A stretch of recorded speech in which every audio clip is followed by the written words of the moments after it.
Hey, what's going on, guys? Ben Brewster here at triathletics.com. Today I want to talk about 3 of the top upper body lifting mistakes that I made and that a lot of pitchers are making that are actually hurting your gains and also potentially leading to injury on the mound as well. So this is something that you really want to pay attention to and make sure you get right and not spend 3, 4, 7 years lifting improperly and then kind of paying the price for that down the road. So the first mistake that I want to touch on in relation to upper body pulling movements and upper body pressing movements, so think any sort of row, any sort of chin up, any sort of push up, bench press, cable row, any sort of upper body pull or press. The first mistake is the degree of shoulder abduction. Now this is shoulder abduction. So the mistake that I was making was reading all sorts of information about how, hey, you don't want to flare your elbows way out to the side and bench presses and push-ups, how that puts stress on your AC joint, how that puts stress on your shoulder. And so what I was reading at the time, this is now 10 plus years ago, is, hey, we need to go neutral grip on everything. We need to go neutral grip push-ups, neutral grip dumbbell bench press, neutral grip rows, neutral grip everything. So I did that. I did that for 5, 6, 7 years. And around 23, 24 years old, I started to kind of develop an intolerance to dumbbell bench press, to doing push-ups this way. And every single time I would notice after doing that, it would start to bug the front of my shoulder, both shoulders. And so what I came to realize, kind of looking deeper into it and changing my thinking on it, is that if you go way too close to the sides, if your elbows are kind of pinned right at your sides, you really eliminate the target musculature from actually contributing to the movement. So what are we trying to do in a press? Well, in a press, ideally, we're trying to target the pec. The pec is the main mover for the exercise.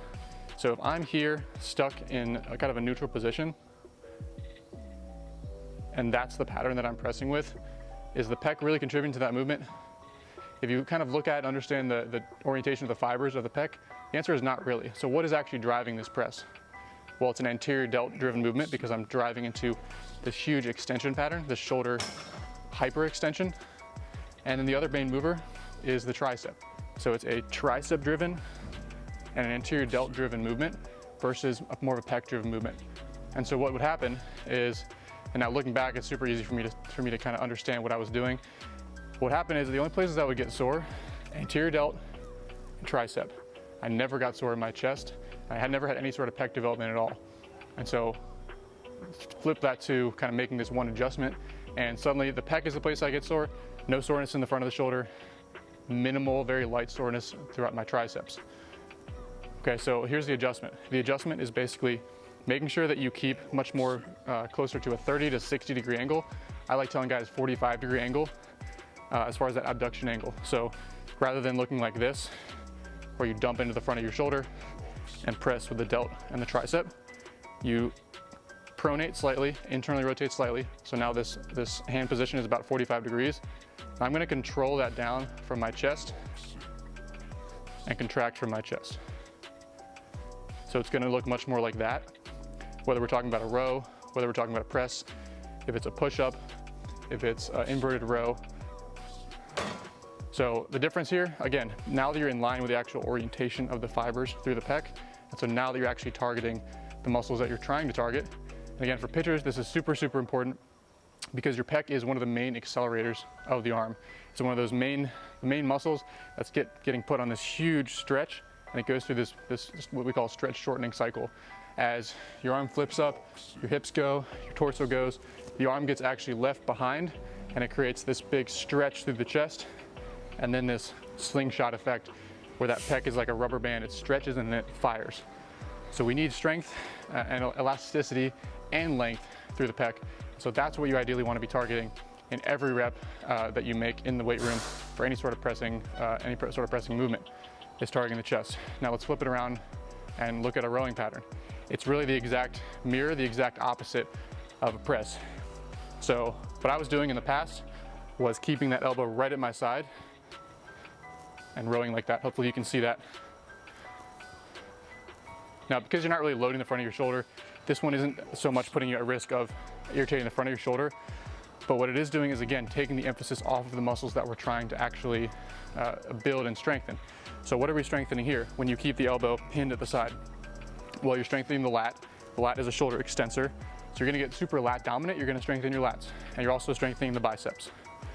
Okay, neither of those in isolation is a bad thing, but what we wanna do is actually have balanced development of your mid-back, of your scapular retractors, as well as the lats, as well as the biceps.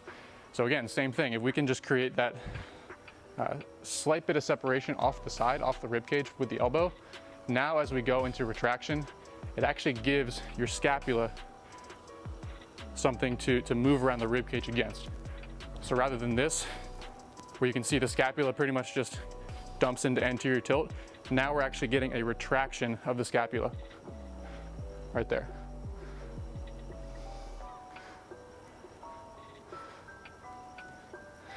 The difference here is instead of being sore through your lat, through your bicep, now you're gonna have kind of distributed mild soreness from the lat, bicep, but you're also gonna feel that mid-back, the middle trapezius, the rhomboids. You're gonna feel those start to fire up, activate more. And we know for pitchers, again, that's extremely important because those are heavily involved in the deceleration process.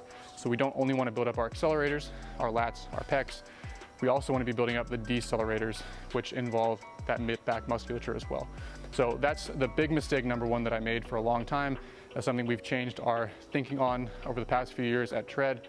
We're doing a lot less neutral grip variations and encouraging guys, again, create that space off the side with the elbows, any sort of pressing variation, any sort of rowing variation. And again, that's cleaned up a lot of issues that we've seen. One example in particular that I can think of, we had a big leaguer come in.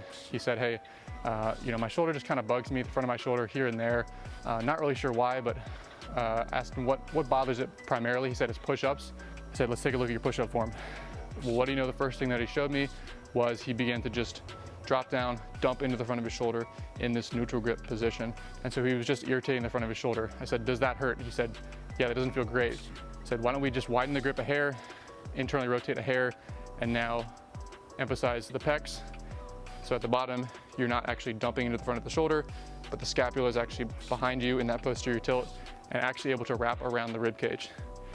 Did a couple reps of that, zero pain, zero irritation. He actually felt it where he was trying to feel it, and he's had no issues since. So if he's making that mistake, if I made this mistake for 5 or 6 or 7 years, it's definitely something that I think a lot of pitchers watching this video are making as well. So that's the first mistake that I wish I could go back and change, and hopefully you guys can learn from that lesson. The second mistake I made for quite some time, in particular through high school when I didn't have a strength coach, I didn't quite know exactly what I was doing, is faulty rib and neck positioning. So faulty positioning, what I was doing with my mid-back, my thoracic spine and my rib cage, and then also a misunderstanding of what to do with my neck. And so I'll give you an example with rows. What I would do is I would hear kind of this cue of like reach with the sternum or shoulders down and back. And so my rows all begin to look like this, where rather than actually getting that range from retraction of the scapula around a stable rib cage, neutral rib cage position, I would reach with the rib cage and reach into this huge extension pattern. And that was just a misunderstanding on my part of what I was trying to do. And I see this all the time with pitchers now, is because pitching is a very extension dominant sport. So you'll see a lot of pitchers come in and they're kind of stuck in this, almost the opposite of the keyboard warrior posture, where they're stuck in this kyphotic posture. They'll come in and they have what we call a flat T-spine. So they're already stuck in this very extended pattern. And if anything, we want to get their spine into a little bit more of a neutral position versus being stuck back here. You still want the ability to extend when you want to, but your resting position, if you can get that a little bit more towards neutral, that would be the goal. And so, again, you're just making that pattern worse if every single press or every single row you do in every workout for your entire career is reinforcing that pattern. So a lot of times it's not as simple as doing a couple sets of some breathing drill or some little mobility drill or stretch. If you're constantly reinforcing the wrong pattern in every single rep that you do, you're fighting an uphill battle. You're never going to actually ingrain that change that you're trying to make in your posture, your movement, what have you. And so again, rib position, as you do any sort of row, think about keeping the rib cage down and initiating that row from the scapula. So again, elbow 45 degrees off the side, rib cage down, initiate that movement from the mid-back, from the scapula. For a press, same thing. You'll in particular see this on push-ups, but if you see a guy starting to reach with their chest, again, in most cases, that's actually a compensation for insufficient strength in that bottom range. So they'll get to the bottom range, let's call it a push-up, and rather than actually finish that range and actually utilize muscular strength to get there, they'll try to compensate and finish that range by just kind of cheating with their rib cage position and their T-spine position. So that's the first thing. Ribs down on any sort of row, any sort of press. The one exception being any sort of bench press variation. I get it, you're gonna be in a slightly arched position. Just don't go absolutely crazy with one of those powerlifter arches. We're not trying to go crazy and over-exaggerate that already extension dominant pattern that most pitchers already have. So a slight arch is okay when it comes to maybe the one dumbbell bench press day you have out of the week. So the third major mistake that I made was going too deep on any sort of pressing movement.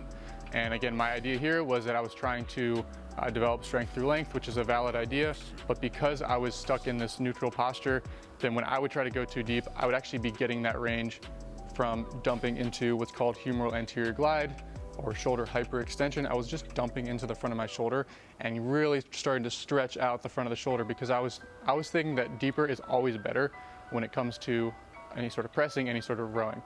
So that's definitely not the case. I'll show you an example here. So if we kind of go back to the first point that I made, the idea here is to take the pec to its end range, not necessarily to get this handle or get your hand as deep as possible. So if we're taking the pec to the deepest range till we feel a gentle pec stretch, it's somewhere in that range right here. Again, I'm trying to keep the rib cage down and take the pec itself to that stretch position in that 45 to 60 degree window. Now I could get deeper, but if I'm gonna get deeper from here, how am I gonna get that range? You can see the range from there happens. Once you've reached that fully retracted position, rib cage down, anything deeper from there is going to happen from shoulder extension. You do have a little bit of extra joint play from the front of your shoulder, but again, I would argue as pitchers who are already extremely lax in the front of their shoulders, that's not what we're trying to reinforce, and we're not trying to load with 200 plus pound bench press or 100 plus pound dumbbells. We're not trying to load that position of shoulder hyperextension. We're trying to load the pec in its stretched position, not load the front of the shoulder. Again, those delicate structures, ligaments, bicep tendon, in that deep kind of compromised position. And so there's really two times in my entire career where I've aggravated the front of my shoulder. Both times were from going too deep on push-ups. One time was in high school where I was doing ring push-ups or TRX push-ups, and I thought I had to go as deep as possible, and I was basically just pissing off the front of my shoulder, grinding away in the front of my shoulder by driving into that super deep extended position. That took me 12 weeks to recover from. And the other time was about 4 years ago, same thing. I was doing what are called extreme isometric push-ups. I was getting on dumbbell handles. I was going all the way down as deep as I could, trying to feel a stretch. The problem is I was getting the stretch on the front of the shoulder. I wasn't getting a stretch through the actual chest. Again, that took me 8 to 12 weeks to recover from. And it's simply a matter of not understanding that deeper is not always better. You're trying to get that range of motion where it actually counts. When it comes to a push-up, be careful if you're gonna elevate yourself on handles, elevate yourself on plates. You probably only need, if anything, to elevate yourself on 2, maybe 3 or 4 inch blocks, and make sure that stretch is happening from your chest. So one kind of additional trick you can use to figure out like, hey, what is the ideal depth for me? So for me, I think of it as, okay, I'm trying to load that position of max scap retraction, but no deeper. So what I'll do and what I'll tell guys is, okay, stand in a neutral position. I want you to squeeze your scaps together without lifting your ribs. So right there, my scaps are completely touching, they're together. I'm gonna curl to 90 degrees. I'm gonna take my elbows off my sides. Now I'm gonna kind of pretend, mimic that I'm in a push-up position. That is the depth that you need to get. Notice that depth is not all the way back here. So that's your depth. Scaps touching, elbows to 90, elbows to 45 off the side. That's the depth. You might have a little bit of play, 1 to 2 inches. You don't have 6 inches from that range. So again, that's a trick to figure out what is my ideal depth when it comes to a press. A row is the exact opposite. A row is just the reverse of that. What is the depth that I can comfortably get to where the scaps are retracted, are touching, the ribs are down, and the mid-back is fully engaged and firing? That's your depth. You don't need to be firing back here because now, again, you're compensating, you're going into other muscles and you're putting your joint in a compromised position.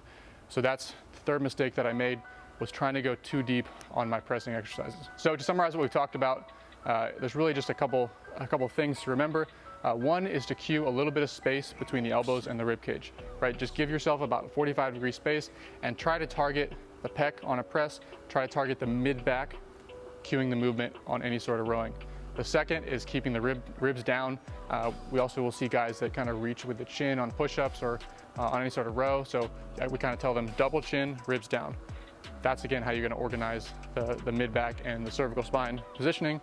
So those are the first two tips. And then from there, we really have just gotten away from as much neutral grip pressing, just understanding the tendency that kind of goes along with that. It's not that you're going to get injured immediately doing any sort of neutral grip press in most cases, unless you're going way, way, way too deep. It's just a matter of, are we kind of grinding away on those delicate structures over time? Will that become an issue over time? And do we want to be putting, especially our higher level guys, in that kind of compromised position? So hopefully you guys have learned something from this video. You can learn from my mistakes and, again, put that out here on the internet and share that with you guys so that you can actually be patterning proper positioning in the weight room and going out there and doing what you guys do best, which is compete on the mound. So if you guys enjoyed this video, go ahead, like it, give it a thumbs up, and subscribe to this channel. Again, if you have any questions about your specific situation, shoot us an email to contact@triathletics.com. Again, we're here to help. We read every single email, and see you guys in the next video.